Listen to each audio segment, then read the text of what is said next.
Yo,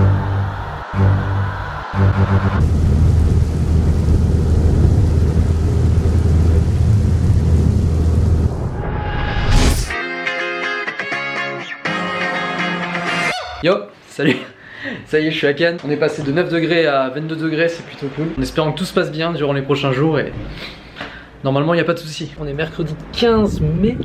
Le festival de Cannes va accueillir le nouveau film de Star Wars, donc c'est Solo Star Wars Story, réalisé par Ron Howard. Et ce soir, sur le red carpet, j'ai pas reçu d'accréditation pour voir ce film, j'ai pas de place. Mais cela n'empêche que je vais essayer de m'y rendre quand même. Je vous promets rien, je vous garantis rien, je pense même pas que je vais pouvoir filmer, mais bon.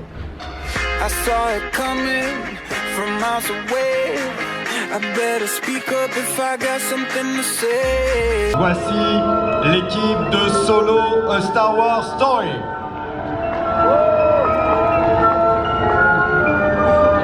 Équipe menée par son réalisateur Ron Howard, accompagné de Jonas Suotamo, de Sandy Newton, de Woody Harrelson, d'Emilia Clarke, d'Alden Ehrenreich, de Donald Glover, de Paul Bettany, de...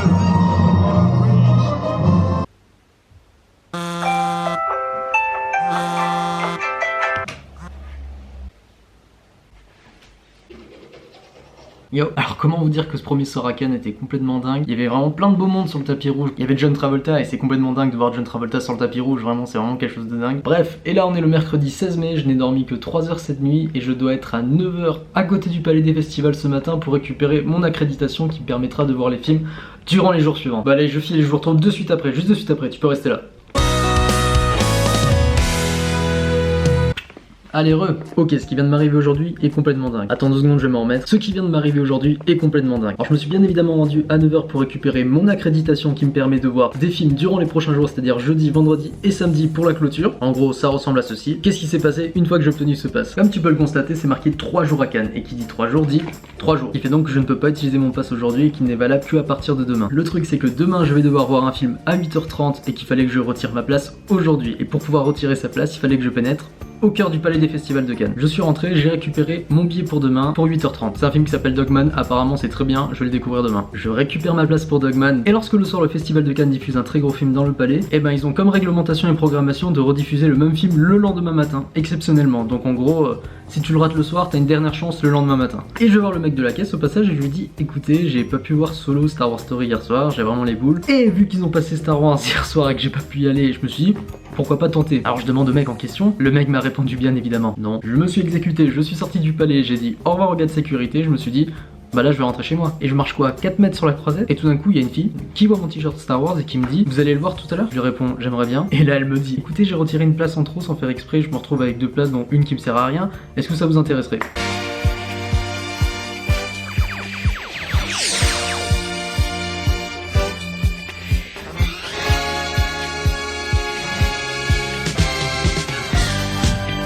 Donc là j'imagine que vous voulez me poser la question alors ce nouveau Star Wars il est comment? En fait j'ai pas envie de vous faire une longue critique dans cette vidéo, je pense que je vais faire une critique à part dans une autre vidéo sur ma chaîne YouTube qui sortira vraiment dans quelques jours. Pour moi Solo Star Wars Story c'est le plus mauvais film de la saga Star Wars, c'est le plus mauvais Star Wars.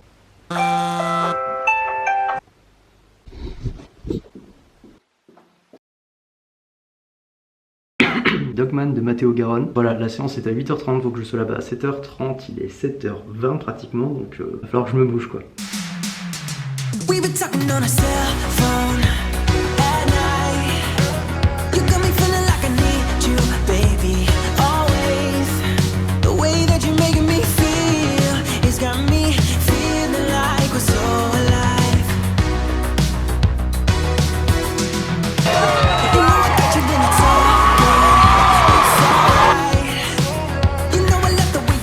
Salut à tous, bienvenue dans le Ciné-Clem. Désolé de ce manque de motivation, mais la chaleur m'épuise.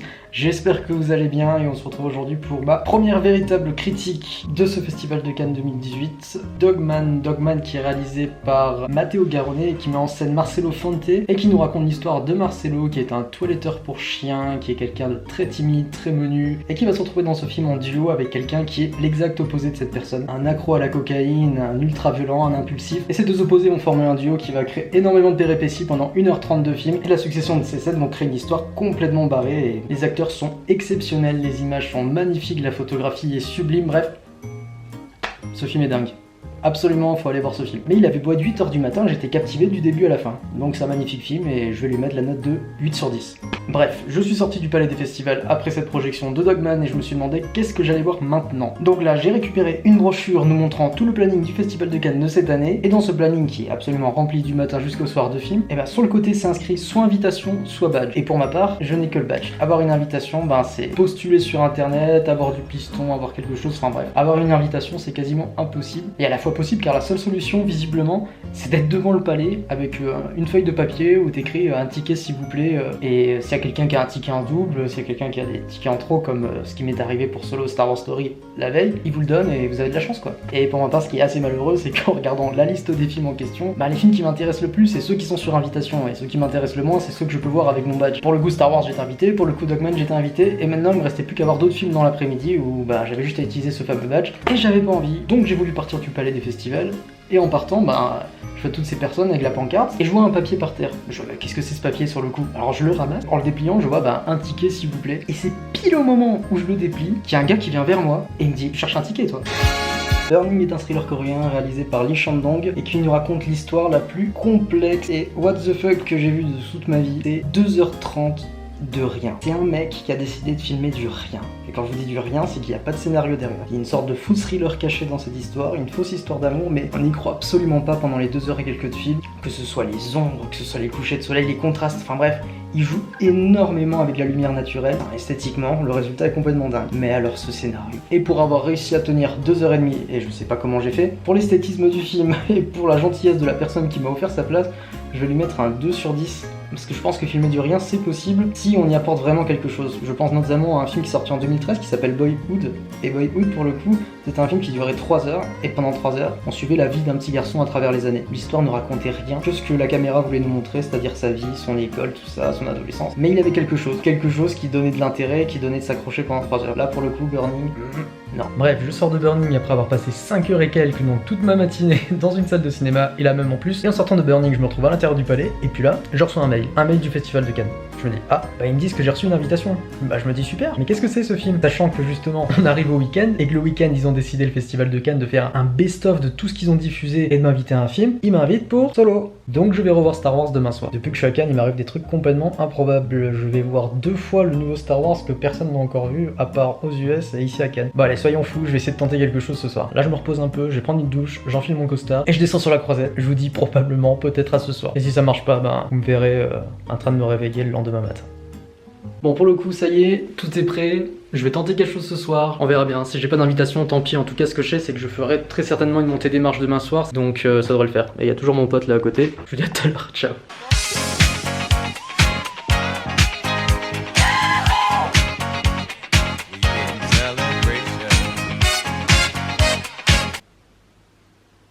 Désolé, je peux pas parler fort, mais sur le coup, fallait vraiment que je vous raconte ma soirée qui est complètement improbable. J'ai mis mon costard, je suis descendu sur la croisette, j'ai pris un papier et un stylo, j'ai écrit un ticket s'il vous plaît pour le film, un couteau dans le cœur, le nouveau film avec Vanessa Paradis. Et je suis resté 1 heure sur le soleil sous la canicule avec un costard et une vingtaine, trentaine de personnes qui avaient le même papier que moi pour essayer d'avoir une place. Et là, il y a une fille qui arrive avec son copain qui me dit tiens, prends ce ticket. Et je regarde le ticket et je vois un couteau dans le cœur, justement l'avant-première que je voulais voir. Putain, je vais monter les marches de Cannes.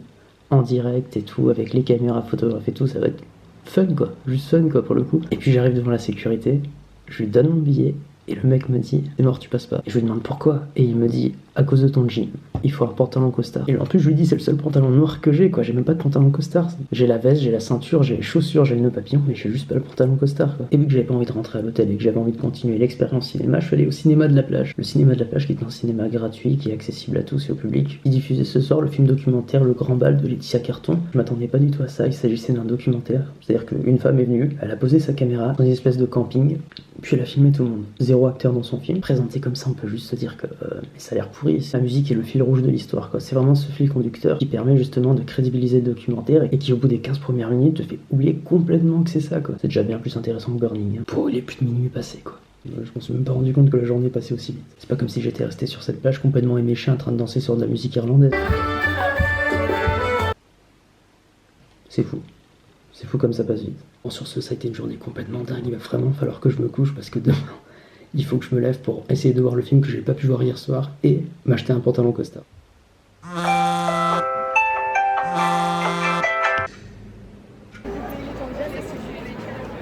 Alors en ce vendredi 18 mai, qu'est-ce que j'ai à vous raconter? Qu'est-ce qui s'est passé aujourd'hui, sachant qu'il n'est que 16h30? Et ben j'ai dormi 5 heures la nuit dernière, je me suis réveillé une demi-heure plus tard que ce que j'avais prévu de faire, et je le rappelle au cas où, ce que j'avais prévu de faire, c'était d'aller choper une invitation devant le Palais des Festivals de Cannes pour Un couteau dans le cœur de Yann Gonzalez, le nouveau film avec Vanessa Paradis que j'ai raté hier soir à cause de mon pantalon.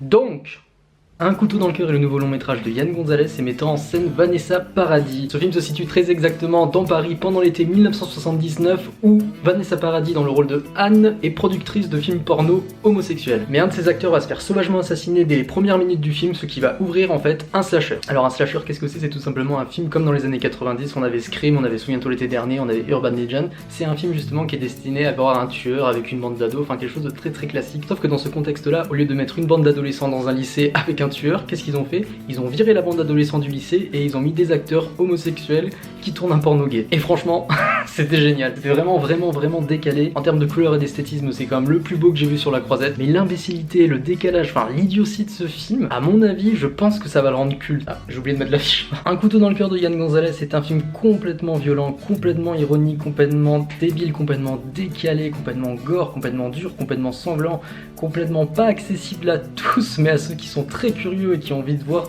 un cinéma complètement différent, qui change. Et pour conclure, je lui mettrai la note de 8 sur 10. Et je savais qu'il y avait le film Capharnaüm de Nadine Labaki qui devait être projeté et qui bien évidemment encore une fois était sur invitation. Je voulais y aller hier soir en plus, je ne l'ai pas vu. Il fallait absolument que je voie ce film également. Donc Capharnaüm de Nadine Labaki est un film franco-libanais qui met en scène un jeune homme qui est confronté à une vie misérable et qui va chercher à imposer et entamer un procès contre ses parents. Le pitch est très simple, le film dure 2 heures, mais ça a été 2 heures particulières. La première heure pour installer le personnage principal, donc ce petit garçon qui est en train de vivre une vie assez particulière, il est SDF, il est violent, c'est un enfant perturbé, c'est un enfant qui manque clairement d'éducation. Humain, prenant, intensif, et avec les 3 dernières minutes de film qui ont été une des plus grosses expériences de ma vie au cinéma. J'ai vu les gens applaudir pendant 5 grosses minutes. Tout le monde avait les larmes aux yeux, tout le monde applaudissait, tout le monde avait le sourire jusqu'aux oreilles, c'était vraiment l'explosion. Bon, après que la chance m'ait souri 2 fois d'affilée, on revient aux choses sérieuses. Me trouver un putain de pantalon costard pour pouvoir accéder au palais ce soir. Mais pas demain, puisque visiblement la cérémonie, plus Don Quichotte, ça va être rempli, ça va être vraiment inaccessible pour nous, enfin bon, c'est pas bien grave. Donc après ce deuxième film, j'ai lâché les salles de cinéma et je suis parti à la recherche d'un pantalon. Donc vu qu'on est sur la croisette, que la croisette c'est luxueux et que les choses coûtent très cher et que bien évidemment je n'ai pas d'argent, non, qu'est-ce que je fais d'urgent? Je me mets à me balader sur la croisette en espérant trouver plein de boutiques.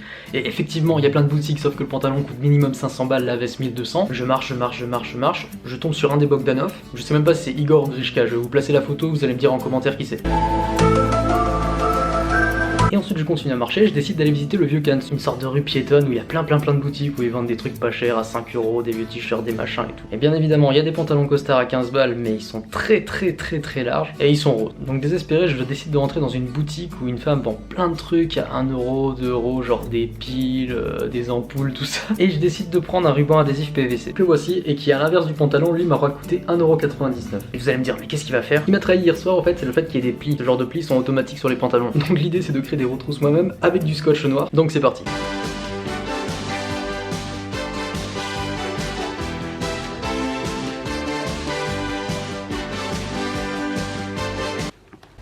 Bon bah pour moi il est l'heure, je pense qu'il n'y a plus qu'à essayer, on verra bien.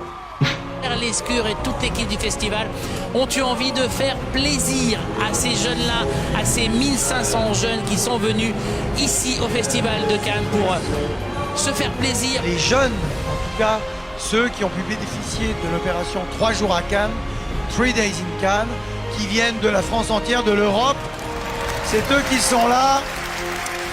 Soyez particulièrement les bienvenus. Et voilà, mon voyage se termine là et je pense que franchement je vous ai montré l'essentiel. Je rentre chez moi avec un temps plus ensoleillé qu'au début de cette vidéo et je rentre surtout avec une des plus belles expériences de ma vie. Mais alors merci. Merci Cannes. Merci pour ce cadeau et cette opportunité qui me pousse à vouloir continuer à cultiver ma passion pour le cinéma et qui, je l'espère, me permettra de revenir l'année prochaine avec un vrai pantalon costard cette fois-ci. Promis.